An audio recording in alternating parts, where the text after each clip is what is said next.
Il me transporta en vision divine sur la terre d'Israël, et il me plaça sur une montagne très élevée, sur laquelle, du côté du midi, semblaient s'élever les édifices d'une ville. Quand il m'eut fait entrer, je vis un homme dont l'aspect était pareil à celui de l'airain. Il avait dans sa main un cordeau de lin et une canne à mesurer, et il se tenait debout dans le portique. Cet homme me dit, « Fils d'homme, regarde de tes yeux, écoute de tes oreilles, et fais attention aux choses que je vais te montrer, car c'est pour qu'on te fasse tout voir que tu as été amené ici. Fais donc connaître à la maison d'Israël tout ce que tu vas voir. » Ézéchiel 42:4. Fils d'homme, fais connaître ce temple à la maison d'Israël afin qu'ils soient confus de leur iniquité. Qu'ils mesurent les dimensions de cet édifice. Quand ils seront confus de tout ce qu'ils ont fait, expose-leur le plan de ce temple, sa disposition, ses sorties, ses entrées, toutes ses parties, toutes ses dimensions, ses règles et ses lois. Mais en par écrit une description sous leurs yeux, afin qu'ils en retiennent l'ordonnance et les règles, pour y conformer leur culte. Ézéchiel 43:10-11. Ce fut au moment où tout ce qui avait été jadis le moyen par lequel Dieu avait présenté en symbole ses pensées au sein de son peuple, où tout s'était effondré et avait été perdu, et où le peuple était spirituellement, aussi bien que littéralement, hors de contact avec ces choses, le temple et Jérusalem, que l'Éternel se saisit de son serviteur Ézéchiel et le transporta en vision divine dans le pays, le plaça sur une haute montagne et lui montra dans une vision la ville et cette grande et nouvelle maison spirituelle et céleste.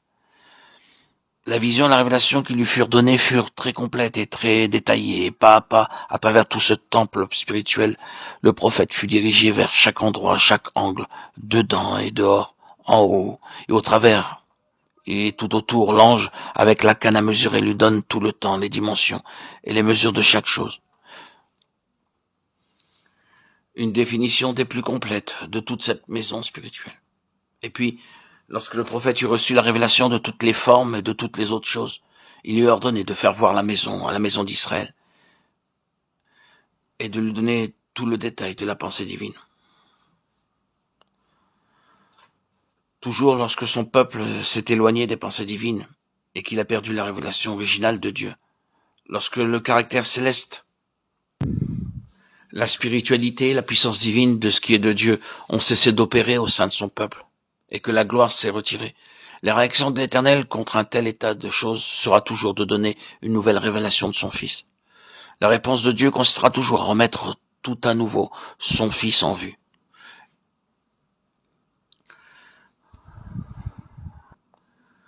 Jean a été employé par le Saint-Esprit pour remettre tout à nouveau en lumière dans son évangile, dans ses épîtres et dans l'Apocalypse, d'une manière pleine, céleste et spirituelle, le Seigneur Jésus. L'évangile de Jean était pratiquement le dernier livre du Nouveau Testament qui a été écrit de sorte que dans sa valeur et sa signification spirituelle, il suit réellement tous les autres écrits du Nouveau Testament. C'est dire qu'il représente une intervention nouvelle de Dieu avec une présentation nouvelle de son Fils dans sa nature céleste et spirituelle en un temps où les choses s'éloignent de sa pensée. J'aimerais simplement que, puisque je m'y sens contraint, nous arrêtions là-dessus pour quelques instants. Et nous avons l'évangile de Jean ouvert devant nous au premier chapitre. Nous notons bien que c'est Dieu qui revient en raison de la plénitude de sa pensée pour son peuple. La signification sera donc simplement celle-ci.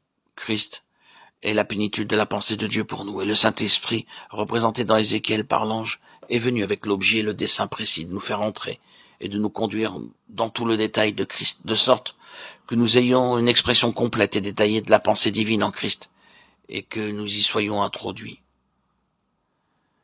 Remarquons que dans le premier chapitre de Jean, nous avons la présentation nouvelle, grande et éternelle. Au commencement était la parole, et la parole était avec Dieu, et la parole était Dieu. C'est l'arrière-plan éternel de la pensée divine. Et continuons un peu plus loin. La parole a été faite chair. Elle a habité parmi nous. C'est la pensée divine sortant de l'éternité pour être plantée juste au milieu de nous, d'une manière pleine et entière.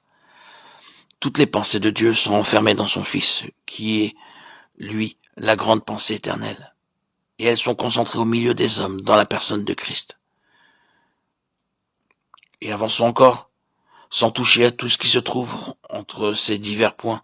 Nous arrivons à la fin de ce premier chapitre pour y trouver, par induction, quelque chose de très beau. si nous en reconnaissons la signification. C'est la parole adressée à Nathanaël. Il est toujours intéressant de remarquer que c'est à Nathanaël qu'elle fut adressée. Si elle eût été dite à Pierre, à Jacques ou à Jean, on pourrait en conclure qu'elle était destinée à une sorte de cercle intime. Mais comme Nathanaël se trouve dans le cercle le plus éloigné qui soit en association avec Christ, ce qui lui a été dit est donc dit pour tous et pour chacun. Vous verrez le ciel ouvert et les anges de Dieu montant et descendant sur le Fils de l'homme.